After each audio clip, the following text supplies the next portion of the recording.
সেটা হচ্ছে যে এই সরকার নির্বাচিত সরকার নয়, আমরা খুবই খারাপ সময় দিকে যাচ্ছি।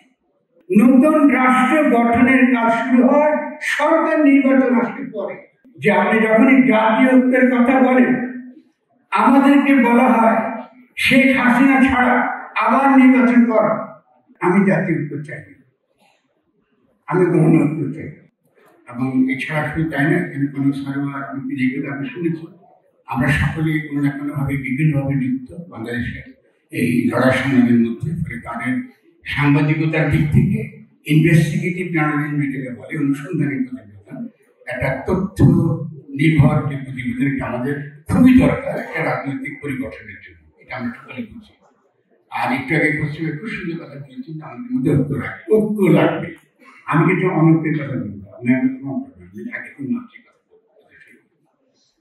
প্রথমত এই গণ অভ্যুত্থান হওয়ার পরে আমাদের কিন্তু একটা গণ ঐক্য তৈরি হয়েছিল। এই গণ ঐক্যটা তৈরি হয়েছিল রক্ত দিয়ে, শহীদ হয়ে, পঙ্গু হয়ে। এই গণ ঐক্যকে নস্যাৎ করার জন্য আমরা জাতীয় ঐক্যের কথা আমরা শুরু করেছি।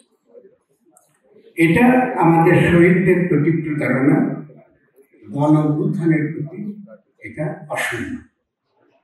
কিছু কিছু শব্দ ব্যবহার শুরু হয়েছে গণ অভ্যুত্থানের পরপরই। সেটা হচ্ছে যে এই সরকার নির্বাচিত সরকার নয়। তার মানে ভোট দিলেই শুধু জনগণ নির্বাচন করে, রক্ত দিয়ে যারা নির্বাচিত হয় তারা নির্বাচিত নয়। আর আমাদের হলো বাংলাদেশে একটা মাত্র কাজ হলো প্রতি 5 বছর পর পর আমরা কারা আমাদেরকে লুট করবে, কারা আমাদেরকে লুণ্ঠন করবে, ওদেরকে নির্বাচিত করবে। এটা তো বাংলাদেশ হতে পারে না, এই জন্য আমরা শহীদ হয়ে। তাহলে আমাদের দরকার গণ ঐক্য, যার ভিত্তিতে গণ অভ্যুত্থান হয়েছে। 2 নম্বর প্রশ্ন হচ্ছে এই যে আপনি যখনই জাতীয় ঐক্যের কথা বলেন, আমাদেরকে বলা হয় শেখ হাসিনা ছাড়া আবার নির্বাচন করা। যে শক্তিকে আমরা পরাজিত করেছি, নির্বাচনের নামে তাদেরকে আবার পুনর্বাসিত করবার চেষ্টা করছে। এটা খুবই দুঃখজনক। ফলে জাতীয় ঐক্য কথা তো মনে করলে হবে না। বা যদি আমরা খারাপ ভাষায় যদি ইলিয়াস বলুক কি পিনাকি বলুক কথা বলে, ক্ষোভ থেকে এই কথাগুলো আসে। এটা আমাদেরকে বুঝতে হবে যে আমাদের গণ ঐক্য দরকার। গণ ঐক্যটা কি হয়েছে? 5 তারিখে একটা গাঠনিক মুহূর্ত করে, যারা রাজনীতি পড়েন বা রাজনীতি সম্পর্কে জানেন, ইতিহাস বোঝেন, সে যে কোনো বিপ্লবের ইতিহাস দেখবেন। এই সময়টাকে বলে গাঠনিক মুহূর্ত, কনস্টিটিউটিং মুভমেন্ট। এই গাঠনিক মুহূর্তের পরে একটা রাষ্ট্র গঠনের কাজ শুরু হয়, নির্বাচনের কাজ শুরু হয়। নতুন রাষ্ট্র গঠনের কাজ শুরু হয় সরকার নির্বাচন আসলে পরে। আগে রাষ্ট্র বানান, তারপরে সরকার বানান। কিন্তু আমাদের কি বলা হয়, না না না না 3 মাসের মধ্যে নির্বাচন দেন, এরপরে 6 মাসের মধ্যে নির্বাচন দেন। এখন এটা গেছে যে ডিসেম্বরে আপনার নির্বাচন হবে। নির্বাচনের বিরুদ্ধে না, কিন্তু রাষ্ট্রটা বানাবার জন্য, নতুন যে বাংলাদেশ গঠন করার জন্য এতগুলো মানুষ জীবন দিল। এটা কি এমনি শহীদ হয়ে গেলাম আমরা? আমরা কিছুই পেলাম না। যে বিভিন্ন রকম সংস্কারের মেলাগুলো কমিটি করেছিল ইউসে, আমি সেই কমিটিগুলো যেসব দলিল দিয়েছে এগুলো জনগণের কোনো কাজ হয়। এটা কি, এটা করার জন্য আমরা ঘটনা ভিতরে দিয়ে গেছি। তো আমি বিনয়ের সঙ্গে যে কথাটা বলবো সেটা নেই, একটু আমরা ঠান্ডা মাথায় ভাবি। আমাদের গণ ঐক্য দরকার, আমাদের নতুন একটা গঠনতন্ত্র, একটা কনস্টিটিউশন দরকার। এবং যে কেন দরকার, কারণ 72-এ আমরা সংবিধান প্রণয়ন করতে পারিনি। এই সংবিধান তারা লিখছে, এরা পাকিস্তানের দ্বারা নির্বাচিত। ওই জায়গায় সংবিধান নির্বাচন করার জন্য তারা নির্বাচিত। ওই সংবিধান 50 বছর ধরে বাংলাদেশের জনগণের উপর চাপিয়ে রাখা হয়েছে। এই লক্ষ্যে আমরা এই নতুন গঠনতন্ত্র চেয়েছি, নতুন কনস্টিটিউশন চেয়েছি। কিন্তু আমাদের প্রধান যে রাজনৈতিক দল, যাদের কাছ থেকে আমরা আশা করেছি তারা এই 50 বছরের ইতিহাস বুঝবেন, 71-এর লড়াই বুঝবেন, জিয়া রহমানের লড়াই বুঝবেন, তারা আমাদেরকে নতুন বাংলাদেশ গঠন করতে দেবে।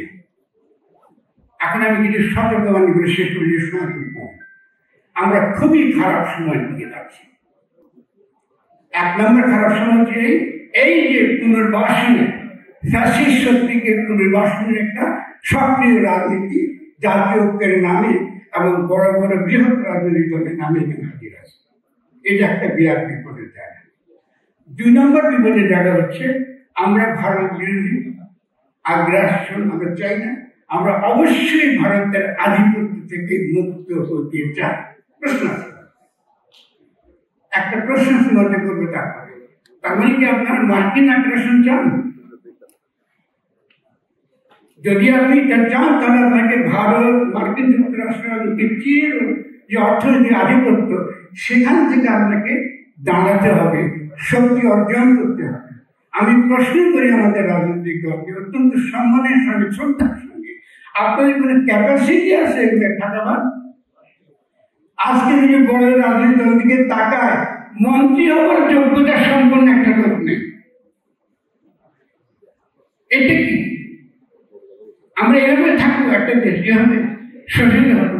মার্কিন যুক্তরাষ্ট্র এখন বলছে আমরা সমস্ত কিছু অতি চড়া দামে তাদের কাছ থেকে কিনতে হবে। শুধু তাই না, পচা জিনিস দিল, পচা গম দিল, ওটা আমদানি করতে হবে। এইসব চুক্তি হচ্ছে। আমাদের এই বিজনেস আমাদের দেশকে দিয়ে দেওয়া হচ্ছে, বন্দর দিয়ে দেওয়া হচ্ছে, বিভিন্ন রকম এক্সপোর্ট প্রসেসিং জোনের নামে আমাদের দেশ কিন্তু চলে যাচ্ছে।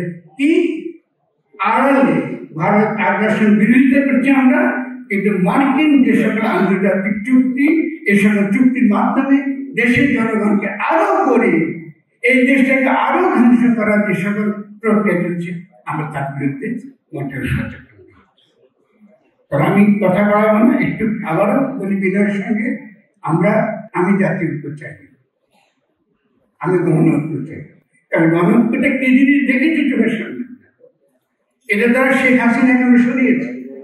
আমি শেখ হাসিনা সরিয়ে একটা কি ওই যে পুরনো এক দফা এক দাবি, এর সাথে কবে যাবি, আমরা এই গণঅভ্যুত্থান করবো, ওই এক দফা এক দাবি, হাসিনাতে কবে যাবি, এই বলে আমরা রাষ্ট্রকে দিয়ে পুরো সমস্ত আজকে মুক্তের সঙ্গে, আমরা সাইদের সঙ্গে, আরো হাতের শহীদের সঙ্গে আমরা বিশ্বাসঘাতকতা করতে বসেছি।